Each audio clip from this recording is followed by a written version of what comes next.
Hello everyone, I'm your teacher Harjeet Kaur and today we are going to study the first topic of method of psychology.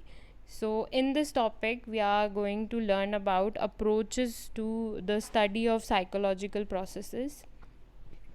So, as discussed in the previous lesson, psychologists use a variety of approaches to describe, predict and control behavior and mental processes.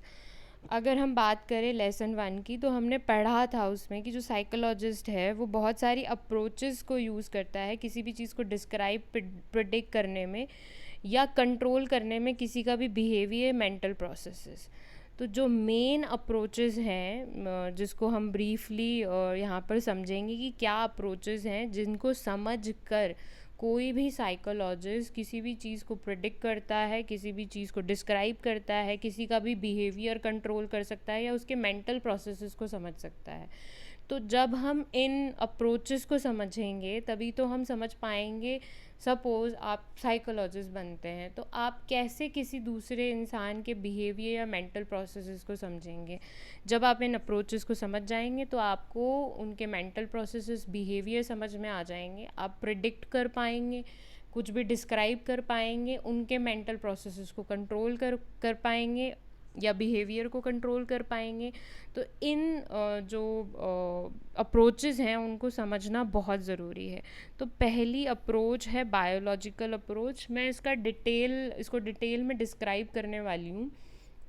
Detail क्यों? Because ये basic point में आता है psychology में। अगर आप इसको समझेंगे तो आगे जाके ये आपके लिए दूसरे चैप्टर्स के लिए भी हेल्पफुल रहेगा कि क्यों इसको डिटेल में स्टडी करना ज़रूरी है। So biological approach, this approach focuses on biological structure. Biological like the structure which we have inside and which impact our behavior, जो हमारे behavior को बहुत ज़्यादा impact करता है। एंड फिनोमेना जो बहुत सारे फैक्ट्स हैं उनको समझेंगे सच एज ब्रेन। तो जो पहला फिनोमेना है दैट्स द ब्रेन। ब्रेन में क्या ऐसी स्टडी साइकोलॉजी में की जाती है? तो ब्रेन में पहले हम राइट हेमिस्फेयर को समझते हैं, लेफ़्ट हेमिस्फेयर को समझते हैं। ब्रेन दो भागों में बटा हुआ है, राइट और लेफ़्ट। जो राइट ब्रेन है वो ज़्यादा क्रिएटिव होता है, लेफ़्ट ब्रेन ज़्यादा लॉजिकल होता है। लेफ़्ट राइट को कंट्रोल करता है, राइट लेफ़्ट को कंट्रोल करता है। फिर हम इसमें स्टडी करेंगे हिंड ब्रेन के बारे में, जिसको रेप्टेलियन ब्रेन भी बोला जाता है। ये आप आगे की क्लासेस में स्टडी करोगे, बट आई वांट कि आप इनको समझ जाओ अभी कि ब्रेन ब्रेन बार बार क्यों आ रहा है, ब्रेन में ऐसा क्या होता है। ब्रेन में ऐसी बहुत सारी चीज़ें होती हैं जिनकी स्टडी साइकोलॉजी में करना बहुत ज़रूरी होता है। इसके अलावा इसमें लिम्बिक सिस्टम की स्टडी करी जाती है जिसमें इमोशनल ब्रेन को समझा जाता है। उसके अलावा एमिगडाला के बारे में स्टडी होती है, हाइपोकैम्पस, हाइपोथैलेमस, पिट्यूटरी ग्लैंड के बारे में हम समझेंगे, मेडुला ओब्लागाटा के बारे में हम समझेंगे। तो इन सब की स्टडी ब्रेन के अंदर की जाएगी। Now the second thing is genes. जो जीन्स होते हैं उनको समझना बहुत ज़रूरी होता है। That is the information tool जो एक कोड का काम करता है हमारी बॉडी के अंदर।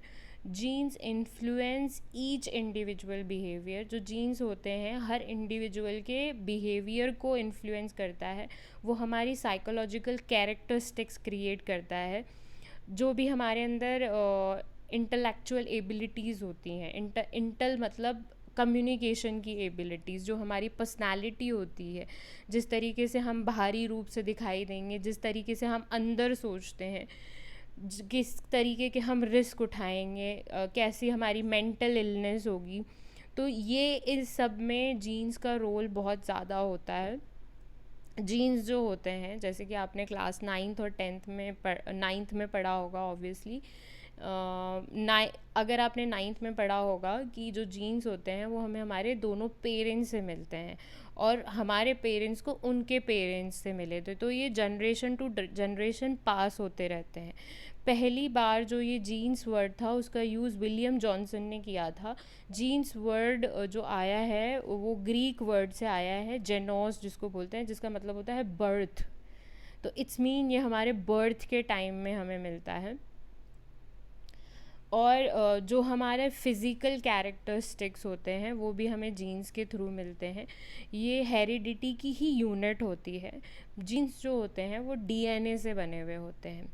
हमें किस तरीके के बाल मिलेंगे, किस तरीके की हमारी आँखें होंगी, हमारी हाइट होगी, ये सब जीन्स के थ्रू डिसाइड होता है। जीन्स जो होते हैं वो हर सेल के अंदर होते हैं। एक इंसान के अंदर 37 ट्रिलियन सेल्स होते हैं। अब इन 37 ट्रिलियन सेल्स के अंदर हर एक सेल में जीन्स होता है। तो इसको हम इस तरीके से समझ सकते हैं कि एक सेल है, उसके अंदर न्यूक्लियस होता है, न्यूक्लियस के अंदर क्रोमोसोम्स होते हैं, क्रोमोसोम्स के अंदर डीएनए होता है, डीएनए के अंदर जेनेटिक इन्फॉर्मेशन होती है जिसको जीन्स बोला जाता है। ये जो जेनेटिक इन्फॉर्मेशन है ऑफ कोर्स हमारे पेरेंट्स से हमारे पास आती है। जीन्स जो होते हैं वो डीएनए से बने हुए होते हैं। ये हमने 9th क्लास में भी पढ़ा हुआ है। ये हमारे फिज़िकल फीचर्स और हमारी साइकोलॉजिकल फीचर्स को क्रिएट करते हैं, इसीलिए हम यूनिक होते हैं। जो वर्ड यूज़ किया जाता है ना किसी भी इंसान के लिए कि हम क्यों यूनिक हैं, क्योंकि हम यूनिक जीन्स कैरी करते हैं। इस वजह से जो हर इंसान होता है वो यूनिक होता है। जीन्स दो तरीके के होते हैं, प्रोटीन कोडिंग जीन्स होते हैं और नॉन प्रोटीन कोडिंग जीन्स होते हैं। जीन्स जो होते हैं जैसे मैंने बता दिया कि ये हमारे फिज़िकल और मेंटल दोनों को कैरेक्टरिस्टिक्स को इम्पैक्ट करते हैं। फ़िज़िकल में मैं बता चुकी हूँ आपको कि हमारी जो इंटेलेक्चुअल एबिलिटी होती है, पर्सनालिटी होती है, हम कैसे दिखेंगे, किस तरीके से रिस्क लेंगे, मेंटल इलनेस होगी। दूसरी बात ये है कि जो जीन्स होते हैं एंजाइटी डिसऑर्डर को भी कैरी करता है आगे, जो हमें हमारे पेरेंट्स से मिल सकते हैं। तो this is all about genes. Genes को जानना बहुत ज़रूरी था, तो इसीलिए मैंने इसको डिटेल में डिस्क्राइब किया।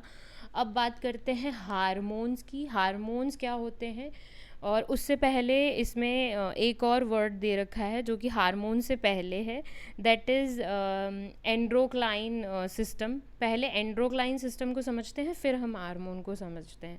एंड्रोक्लाइन जो सिस्टम होता है वो ग्लैंड होती है या ऑर्गन होता है जो कि हार्मोन्स बनाता है और फिर इसको रिलीज़ करता है। ये जो हार्मोन होता है वो हमारे ब्लड में चला जाता है और ट्रैवल करता है हमारे ब्लड के थ्रू उस ऑर्गन तक जिससे ये रिलेट करता है। तो हम कह सकते हैं कि जो ये हार्मोन होता है अपने टारगेटेड ऑर्गन के पास जाता है और वहाँ पर मैसेज देता है उनको।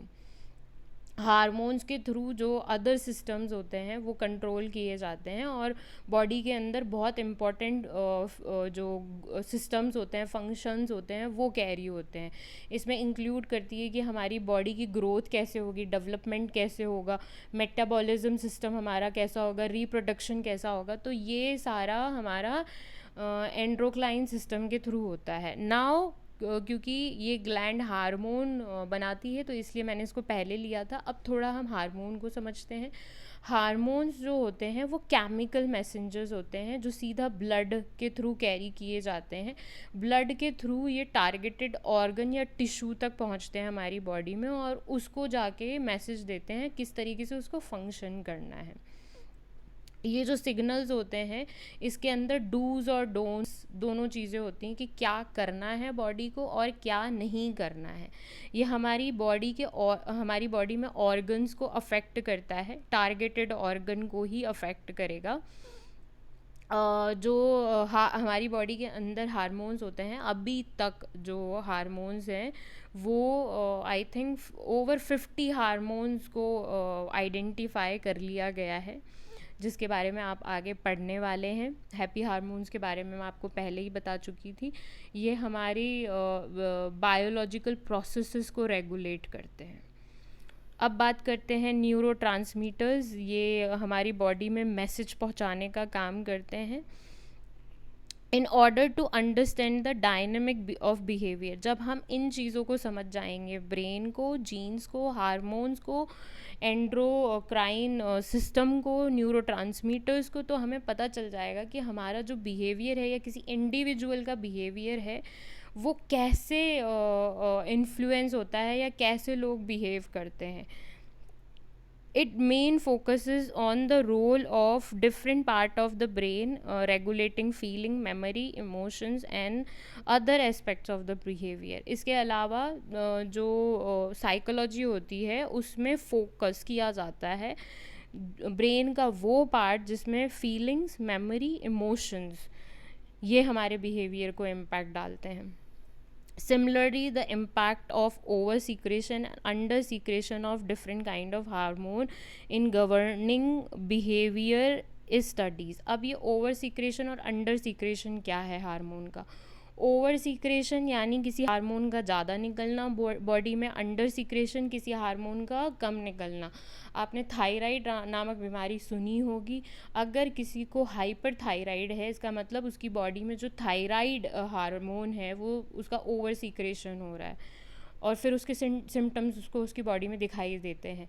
हाइपोथायराइड जो होता है उसमें अंडर सीक्रेशन होता है और उसके इम्पैक्ट दिखाई देते हैं. डायबिटीज़ का नाम आपने सुना ही होगा. उसमें जो इंसुलिन होती है वो कम बनती है तो डायबिटीज़ हो जाती है. तो इंसुलिन एक हार्मोन है. जाइगेंटिज्म, इसमें जो इंसान होता है उसकी बॉडी जाइंट जैसी हो जाती है, लंबा हो जाता है. इसमें ओवर सीक्रेशन होता है ग्रोथ हार्मोन का. तो किसी भी हार्मोन का अंडर एंड ओवर सीक्रेशन होने से वो हमारे बिहेवियर को इम्पैक्ट करता है. तो इसकी स्टडी भी साइकोलॉजी के अंदर की जाती है. Behaviour genetics as a one of the sub discipline studies the genetics determinations of behavior. अब जो साइकोलॉजी है उसका एक सब डिसिप्लिन है. सब डिसिप्लिन का मतलब होता है कि एक और शाखा है जिसको बोला जाता है बिहेवियर जेनेटिक्स. तो अगर आप आगे जाके साइकोलॉजिस्ट बनना चाहते हैं या किसी अदर फील्ड में काम करना चाहते हैं तो बिहेवियर जेनेटिक्स एक सब डिसिप्लिन होता है साइकोलॉजी के अंदर, जिसकी स्टडी आप आगे जाके कर सकते हैं या पीएचडी करें तो आप इसको अपना सब्जेक्ट बना सकते हैं.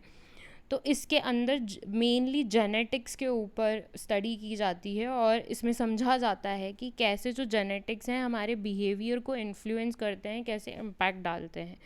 Moreover, this approach looks for psychological basic of human behavior.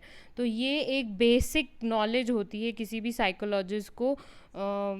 ये हर साइकोलॉजिस्ट को पता होनी चाहिए इस अप्रोच के बारे में, क्योंकि जब जो साइकोलॉजिस्ट होता है किसी भी पेशेंट का या जो मेंटल इलनेस फेस कर रहा है उसको इन चीज़ों के बारे में पता होना चाहिए, तभी तो वो किसी भी चीज़ को प्रिडिक्ट कर पाएगा.